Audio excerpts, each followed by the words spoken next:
de cette vidéo est de vous donner des informations sur l'exil qu'a vécu Victor Hugo entre 1851 et 1870. Rappelons que c'est dans les premières années de ce bannissement que le poète va écrire la majeure partie des Contemplations et qu'il va les publier. 1848. Le roi Louis-Philippe abdique et la Deuxième République est proclamée.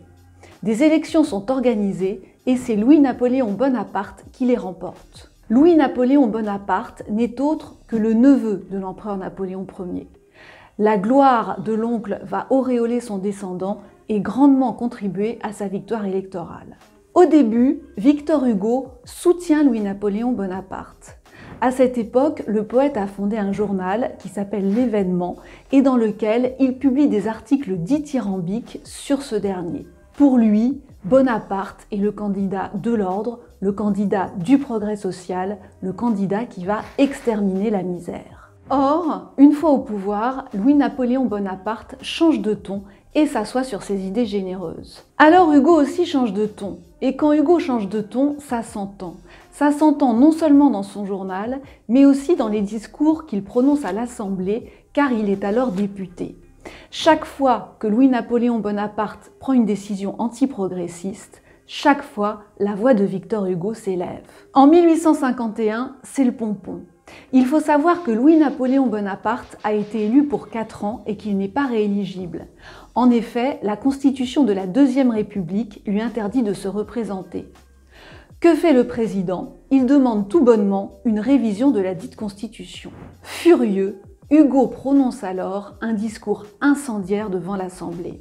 Dans ce discours, une phrase va faire mouche et faire mal. Le neveu de l'empereur Napoléon Ier est devenu Napoléon le Petit. La phrase rebondit de bouche en bouche et fleurit sur toutes les lèvres. 4 jours plus tard, a lieu à l'Assemblée le vote pour entériner cette fameuse révision de la Constitution. Le projet est rejeté. Louis-Napoléon Bonaparte ne pourra se représenter aux élections présidentielles, c'est l'échec. Pas pour longtemps. 2 décembre 1851, Louis-Napoléon Bonaparte prend le taureau par les cornes et le parti le moins démocratique. Il fait un coup d'État et dissout l'Assemblée. Certains députés, dont Hugo, tentent alors d'organiser une résistance. Ils échouent.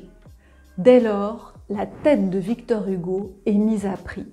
Une récompense de 25 000 francs est offerte à celui qui le capturera. 10 jours plus tard, un quinquagénaire débarque à Bruxelles. Cet homme a un faux passeport au nom de Jacques Firmin Lanvin, imprimeur. Cet homme devra patienter 19 ans avant de rentrer chez lui. Cet homme, vous l'avez compris, c'est Victor Hugo. C'est Juliette Drouet qui a orchestré sa fuite et tout organisé. Sa fidèle maîtresse le rejoint dès le lendemain. Elle apporte avec elle une malle qui contient tous les manuscrits du poète. Juliette Drouet suivra Victor Hugo dans chacun de ses exils.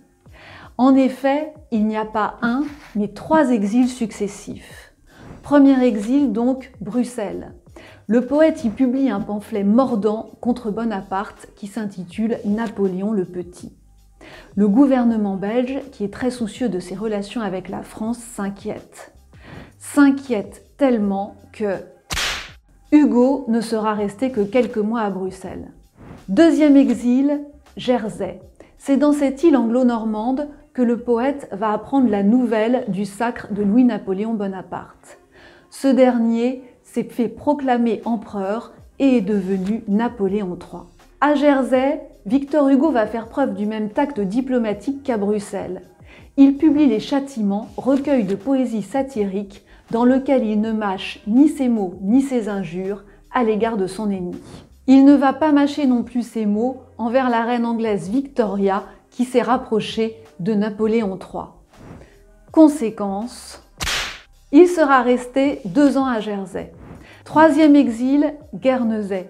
C'est dans cette seconde île anglo-normande que Victor Hugo va passer l'essentiel de son bannissement puisqu'il y restera 16 ans. C'est là qu'il va écrire la fin des Contemplations et c'est là qu'il publiera ce recueil de poésie en 1856.